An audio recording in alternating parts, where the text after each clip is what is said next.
Bueno,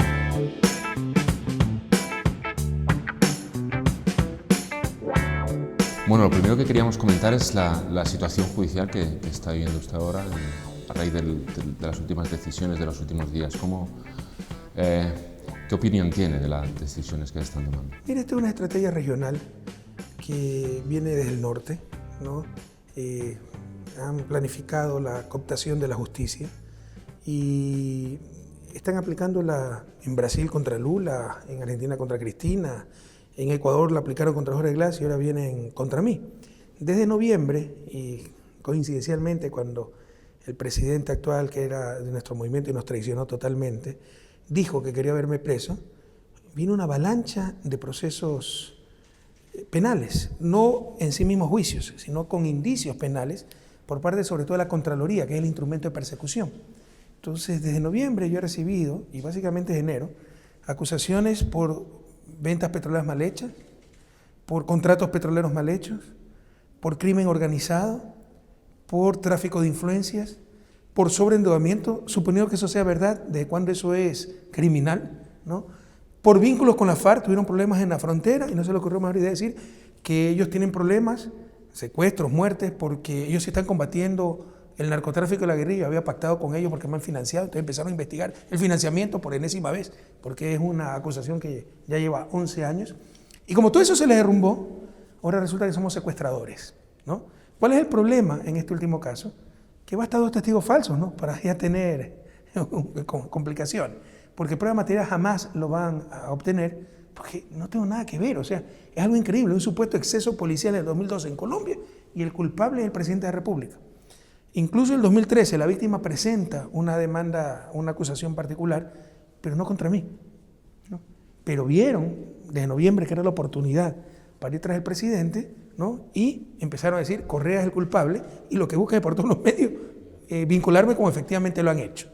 Ahora, es tan fácil como esto.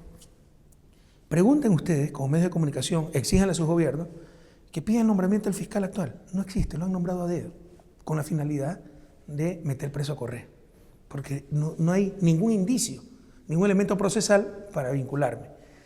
Pregunten cómo se nombró el actual Consejo de Judicatura.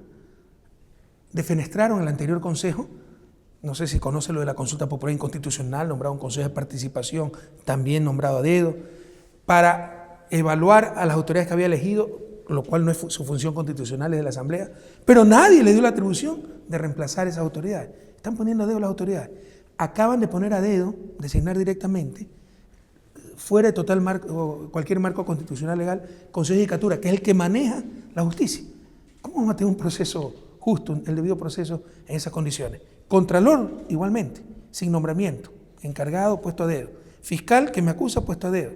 Consejo de Judicatura que maneja a los jueces y a los fiscales, puesto a dedo. Y todos enemigos políticos. Entonces es un claro caso de lawfare, judicialización de la política.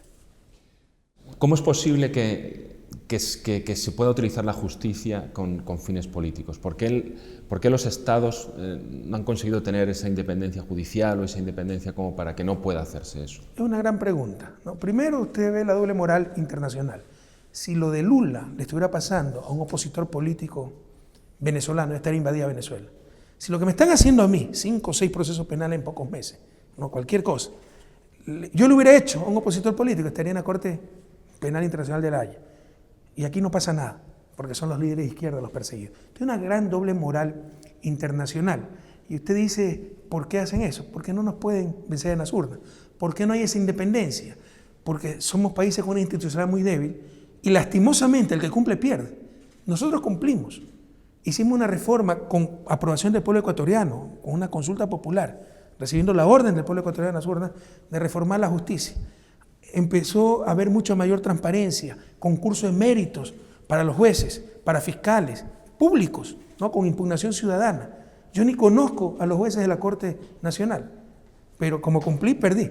¿Por qué? Porque entonces apenas llegaron ellos, con la complicidad de la prensa, cooptaron la justicia y hoy tenemos fiscales cuya misión, o sea, no hay argumento, hay consigna, meternos presos y jueces que ceden ante la presión.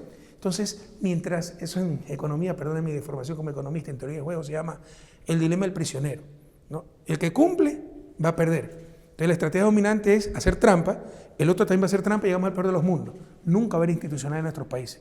Pero imagínense, o sea, 10 años en que se trató de construir institucionalidad, jueces, fiscales, defensores públicos elegidos por concurso de merecimiento, transparentes, con impugnación ciudadana, en base a méritos, etcétera. Un presidente que, créanme, yo ni siquiera conocía solo al presidente de la Corte Nacional y al resto de jueces ni los conozco, ganaron sus puestos por concurso, pero todo eso nos perjudica. ¿Por qué? Porque ahora vienen ellos con la prensa, con poderes fácticos, cooptan la justicia y tenemos entonces esta persecución terrible. Ahora le piden que comparezca cada 15 días ante el juzgado de allí. ¿Lo piensa hacer? Imagínense el insulto. Ellos saben que estoy residiendo en Bélgica. Imagínense la contradicción jurídica. El fiscal pide que me presente periódicamente, ni siquiera dice cada 15 días, en una delegación diplomática en Bélgica o en Europa, y la jueza impone algo mucho más allá de lo que pide el fiscal, que me presente cada 15 días en Ecuador, cuando sabe que estoy residiendo en Bélgica. Me piden un imposible, ¿para qué? Para decir, incumplió la medida cautelar, orden de prisión, tratar de humillarme a nivel internacional, aunque yo creo que los humillados van a ser ellos, porque en ningún país con institucionalidad van a aceptar una orden de prisión así, una extradición en base a una tan clara persecución política. Interpol jamás se va a prestar para eso, entonces van a quedar en ridículo, pero ¿qué permite eso? Que como tengo orden de prisión, si voy a Ecuador me meten preso, no me pueda presentar al juicio, en ausencia no me pueden juzgar, queda pendiente la causa hasta que prescriba, esos son 8 o 10 años, y con eso sacan a Correa del juego político. Lo que buscan, además de satisfacer sus odios, y nunca subestime el odio, ¿no? Hay un odio profundo porque los derrotamos 10 años, 14 elecciones les ganamos, triplicamos la recaudación de impuestos, incautamos 200 empresas de banqueros corruptos, hasta cosas tan sencillas como por consulta popular, se prohibieron las corridas de toro en Quito, el dueño de la Plaza de Toros, el dueño del canal Teleamazonas, perdió millones, pues nos odia, ¿no? Entonces, además del odio, también hay objetivos políticos. Sacar a Correa, ¿no?, de la esfera política, porque saben que si mañana fueran las elecciones presidenciales o lo que fuese, y yo pudiera ser candidato, los vamos nuevamente a derrotar. Y entonces, ¿tiene tomada la decisión de no acudir a esa...? No, estamos evaluando con mis abogados, pero yo también, a mí me molesta decir estas cosas, ¿no? Pero tengo algunas cuestiones familiares, o sea, que mi hija sufrió un accidente de tránsito grave, está en mi casa, ella estaba haciendo en la pasantía en Ginebra, estudia en París, y yo no puedo dejar a mi familia en este momento, ¿no?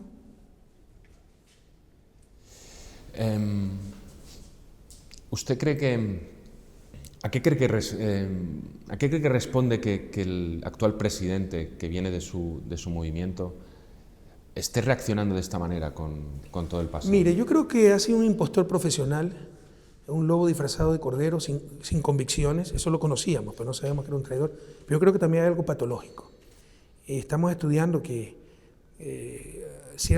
algunas veces, ¿no?, las personas que han sufrido una tragedia como la que sufrió, él era un deportista, le metieron un balazo en la espalda en un asalto y quedó condenado a una silla de ruedas, guardan una amargura, una frustración con la vida, ¿no?, una frustración hacia los demás que no han sufrido esta desgracia, que cuando tienen poder la desfogan. Hay literatura sobre eso. No estamos diciendo que son todos, son ciertos casos que no saben manejar el poder y desfogan esa amargura. Nosotros creemos que va por ahí también el asunto, porque es demasiado grave ya, es patológico. O sea, es destruir a Correa, todo lo que significa Correa, entregarse totalmente a nuestros enemigos. Si hicimos A, ellos tienen que hacer Z, si hicimos blanco, ellos tienen que hacer negro, y es algo realmente patológico. Y están destrozando el país. Acaba de haber elecciones en Colombia, un país vecino también, y bueno, Petro se ha quedado a poco de poder ganar, pero bueno, ha ganado el candidato uribista. ¿Se está regresando en América Latina? ¿Se está retrocediendo mucho en América Latina? Es claro que cambió el balance geopolítico, sobre todo en el 2014, lo dijimos en ese momento, frente a unas elecciones locales que tuvimos en Quito. Enfrentamos una coalición jamás vista ni para una elección a nivel nacional, con claros vínculos con el extranjero, con recursos ilimitados, y frente a eso yo detecté y lo dije, hay una restauración conservadora. 10 años lo hemos derrotado permanentemente, pero ya salieron de ese aturdimiento. Ahora tiene articulación nacional, internacional, tiene sus medios de comunicación, articulados también, y tienen discurso. Además, que desde 2014 América Latina empezó una recesión y son muy hábiles con sus medios de comunicación, pese a que una recesión regional, decir, no, son las políticas de izquierda las que han fracasado. Cuando antes con esas recesiones venían los paquetazos, como llamamos en Latinoamérica, los ajustes del Fondo Monetario, aumentaba pobreza, desigualdad, nada de eso pasó, pero obviamente se hubo decrecimiento, problemas, incremento del desempleo, el costo es inevitable. En nuestro caso, no hubo aumento de pobreza ni desigualdad, en otros países sí. Entonces lo aprovecharon muy hábilmente para decir que las políticas de izquierda habían fracasado cuando son un éxito total. Sacamos 92 millones de latinoamericanos de la pobreza. En los últimos 2 años, 19 millones han vuelto a ser pobres. Y también, después de 10 años, 12 años, 16 años, en el caso venezolano, un poco más también, ¿no? Más, 18 años, más, casi 20 años ya. Evo, 11 años en el poder. Es inevitable pues, encontrar casos de corrupción. Pero eso lo maneja muy bien para generalizar. Todo es corrupción, todos somos corruptos. Bueno, ¿dónde estuvieron ellos? Pues si fueron parte del gobierno. ¿Son idiotas o son cómplices? La verdad es que están mintiendo, ¿no? Pero lo explotan muy bien los medios de comunicación.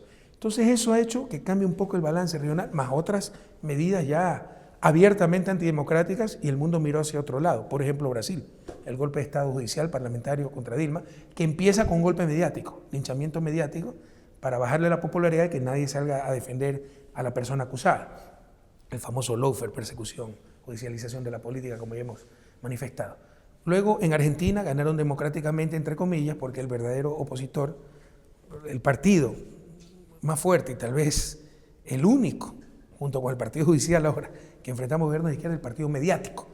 Entonces, el peronismo se enfrentó al grupo El Clarín, ¿no?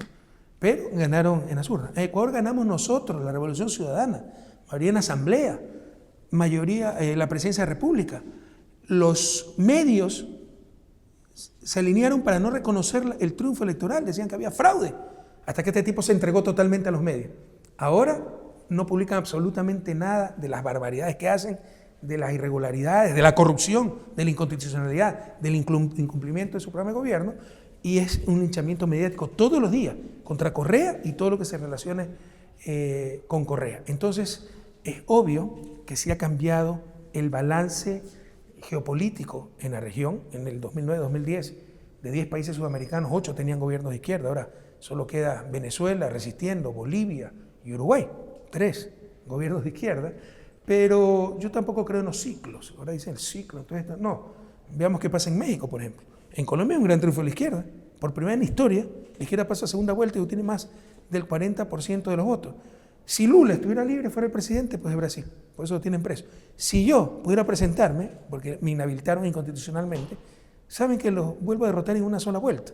Entonces, no me hablen de cambio de ciclo económico. Están utilizando armas fuera de la democracia, fuera de la constitucionalidad, fuera de los derechos humanos, para tratar de impedir que vuelvan los proyectos progresistas a América Latina.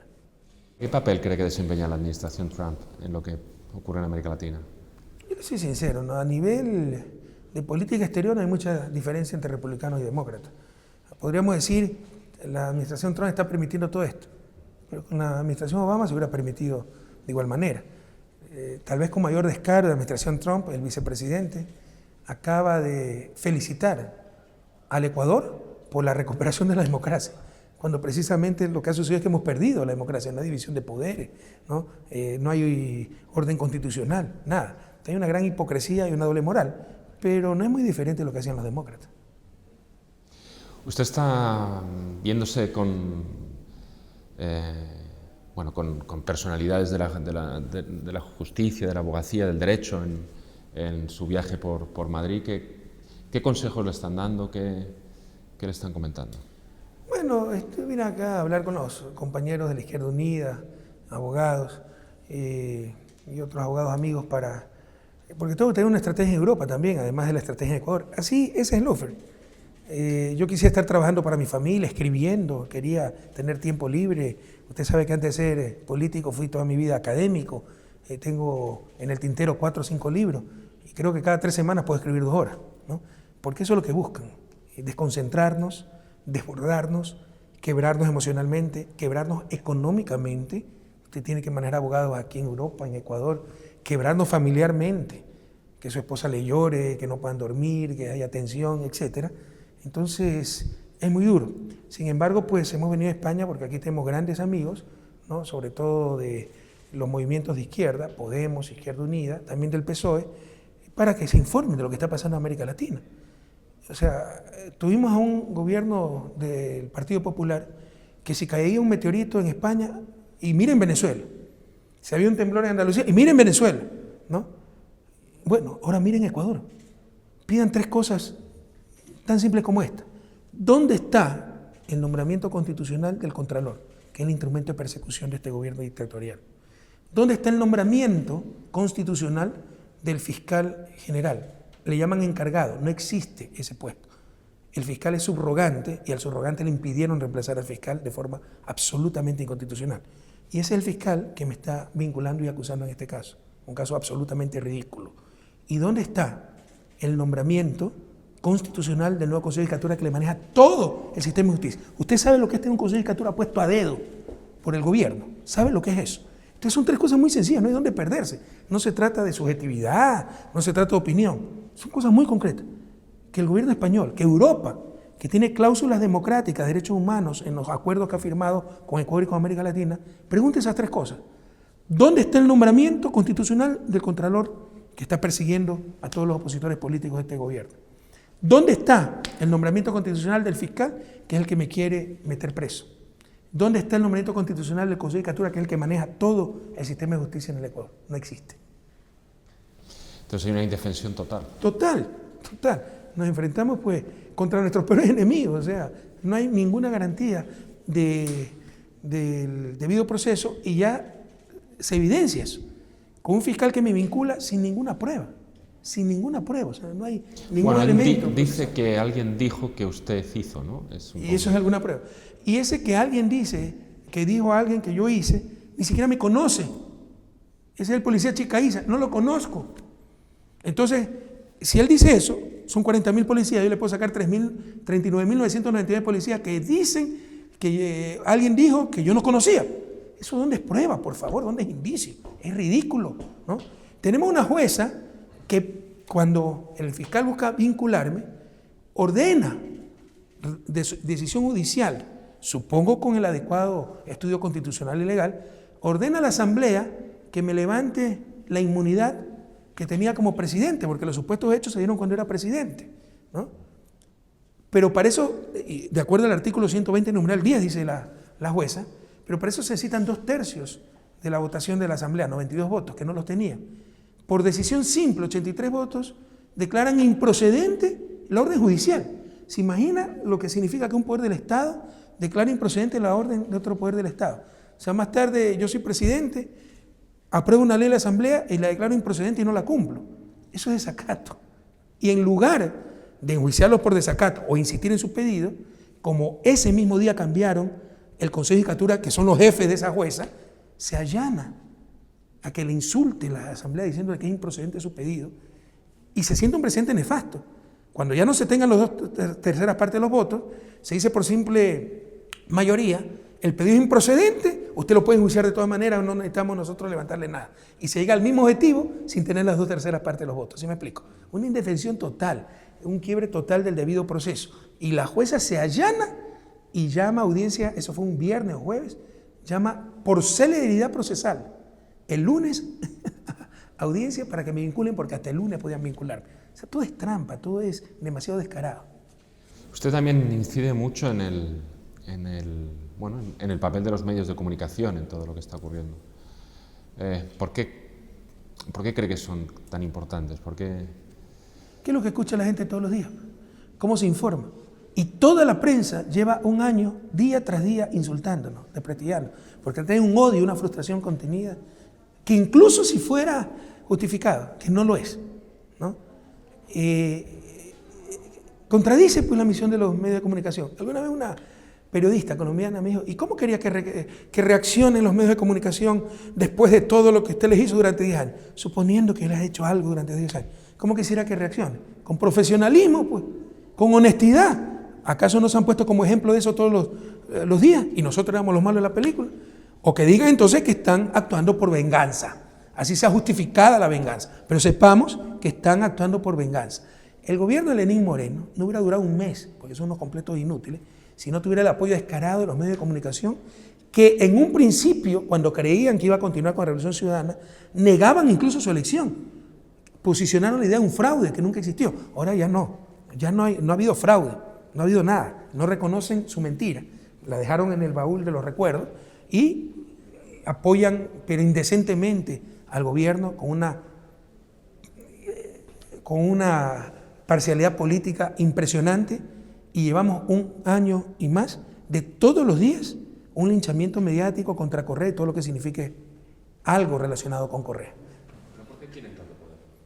¿En qué país? O sea, perdóneme, el poder mediático para mí es el poder más grande del planeta, ¿no? Tal vez a nivel de un país contra otro es el poder militar, pero por ejemplo, no, el poder financiero. No, el poder financiero tiene resistencia, nadie quiere a los banqueros, pero todos quieren a los periodistas, porque se hacen pasar como los defensores de las libertades ciudadanas, y en algunos países así es, y en algunos países hay periodistas heroicos, perseguidos por el poder político, pero esa no es la situación en América Latina. Más frecuente es lo inverso. Políticos que realmente queremos cambiar las cosas en el continente más desigual del planeta, perseguidos por periodistas abusivos y deshonestos, pero que se hacen pasar como los defensores de la libertad de expresión. Entonces tienen un muy buen relato, ¿sí me explico? Criticar a la prensa, criticar a esos periodistas, criticar la libertad de expresión y la libertad de prensa. Eso es tan absurdo como decir que criticar al presidente es criticar la democracia. Yo creo que una buena prensa es vital para la democracia, pero una mala prensa es letal para la democracia. Y la prensa latinoamericana es extremadamente mala, pésima, y su propiedad es de las élites, pues, que están defendiendo el status quo y sus intereses. Eso le quería preguntar por la propiedad de los medios. Yo les pongo un ejemplo. Cuando yo llegué al gobierno allá en el 2007, habían unos 6 o 7 canales nacionales, al menos 5 pertenecían a los bancos, ¿no? ¿Cuál era la estrategia? Construía el emporio financiero, los Isaías, y adquiría medios de comunicación, TC Televisión, Gamavisión, canales nacionales, lo más importante.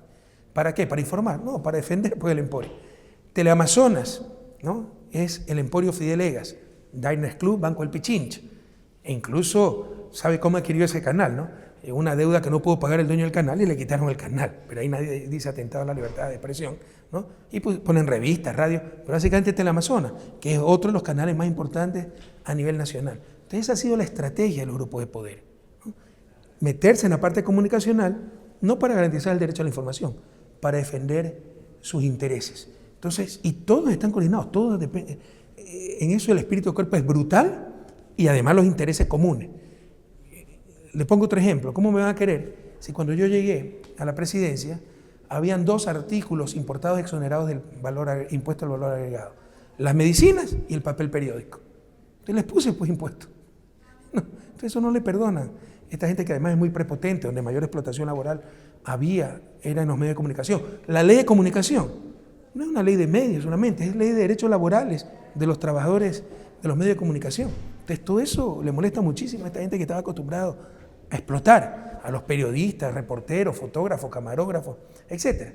Entonces el poder de estos medios es inmenso y la falta de profesionalismo, la descarada parcialización política, la deshonestidad, manejaban desde sus medios sus intereses económicos. Por ejemplo, el dueño que ya falleció del periódico más vendido en Ecuador era comerciante de armas.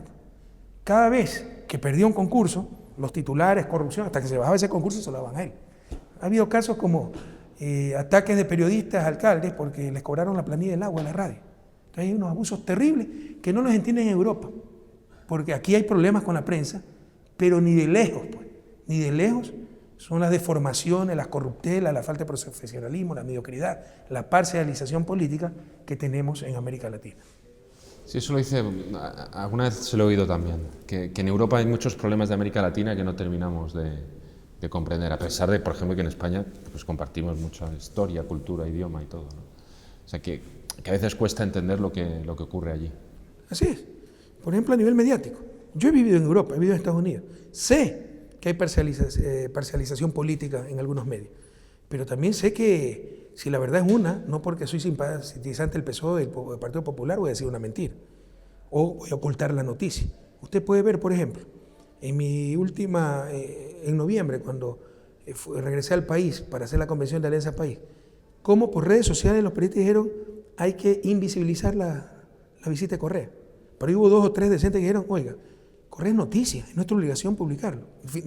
Finalmente no publicaron nada, pero lo decían abiertamente. Eso sería impensable, pues. en Europa, ¿no? La censura de prensa, etc. Allá es lo común. Entonces no se entiende lo que es la prensa en América Latina, porque pese a que aquí yo creo que es un problema planetario, tenemos algo de profesionalismo, algo de transparencia, incluso más democratización de la propiedad. Allá la propiedad es concentrada en las élites, en los grupos económicos, y no hay límites ni escrúpulos. No se entienden los procesos políticos.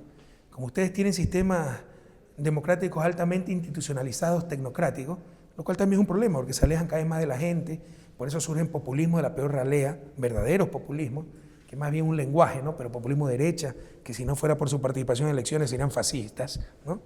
Creen que todo debe funcionar así, que eso no es un modelo democrático. Y no entienden pues el rol de los liderazgos porque tal vez ya no los necesitan, porque incluso sin adecuados líderes funcionan los sistemas, como en Italia, que no tuvieron gobierno casi un año, como Bélgica en alguna ocasión, como en Estados Unidos, que puede ser manejado hasta por un Trump, un Bush y sigue funcionando, ¿no? Pero también un gran doble estándar, ¿no? Si Angela Merkel gana la 4ª elección, ya lleva 14 años creo dirigiendo a Alemania, ella es una lideresa y Alemania es una democracia madura. Si Evo Morales quiere presentarse a su 4ª elección, que la va a ganar de seguro, es poco menos que un jefe de la mafia y Bolivia es una dictadura. También gran doble moral. Pero en todo caso no se entiende el rol de los liderazgos de América Latina, donde la institucionalidad es débil y un buen rol de líder, que no es otra cosa que capacidad de influenciar sobre los demás, puede reemplazar esa institucionalidad débil y construir realmente institucionalidad. Yo creo que el rol de líder es inversamente proporcional a la fortaleza de instituciones. Mientras más fortaleza de instituciones, menos importante es el liderazgo, pero lo contrario también es cierto, y en América Latina tenemos todavía gran debilidad institucional. No se entiende que estamos en otra situación. Aquí hay disputas dentro del sistema. Ahí estamos disputando el sistema fracasado. Tenemos el continente más desigual del mundo. Tenemos América del Norte desarrollada y la América del Sur, el Río Grande, subdesarrollada. ¿Qué pasó? No funcionó el sistema, el poder concentrado en las élites. Eso hay que cambiarlo. Pues nos acusan de polarizar nuestro continente. ¿Cómo usted evita, si quiere cambiar las cosas, si quiere hacer justicia social, cómo evita la polarización en el continente más desigual del planeta? ¿Cómo Abraham Lincoln liberaba a los esclavos y con el aplauso acaso de los esclavistas? Tuvo que enfrentarse a una guerra civil. Los políticos tenemos que hacernos lo más fácil, sino lo que es nuestro deber. Y un político de América Latina, es obvio que su deber fundamental, incluso excluyente, es lograr justicia social. Y eso no se entiende en Europa.